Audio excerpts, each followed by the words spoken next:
आज आपण कोबीची भाजी करणार आहोत। मस्त कोबी कापून घेतला बारीक, 2 पाण्याने स्वच्छ धुवून घेतला।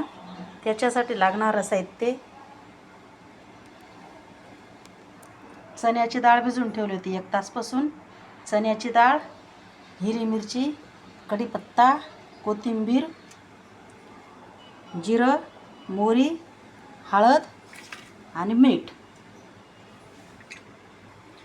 कोबीची भाजी मी आता कुकरमध्ये करणार आहे। तेल गरम करून घेतलं। आता जिरं आणि मोहरी टाकते।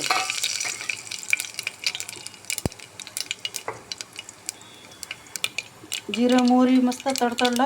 आता मिरची आणि कढीपत्ता टाकते।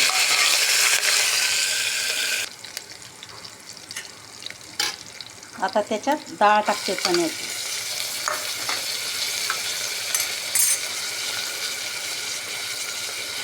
कोबी टाकते मस्त बारीक कापलेली।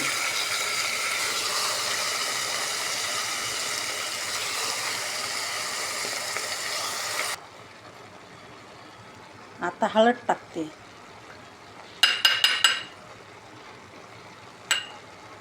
चवीपुरतं मीठ टाकते। मग कोथिंबीर टाकते।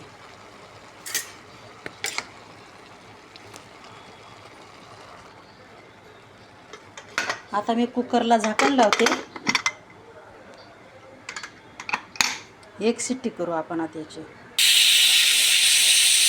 1 शिट्टी झाली। मी आता गॅस बंद करते। मी कुकरचं झाकण खोलून घेतलं आणि 5 मिनिटं परत गॅसवर ठेवलं। ही बघा भाजी कुकरमध्ये केलेली। अशी भाजी कुकरमध्ये करून बघा, कशी वाटली ते कमेंट करून सांगा। लाईक करा, शेअर करा।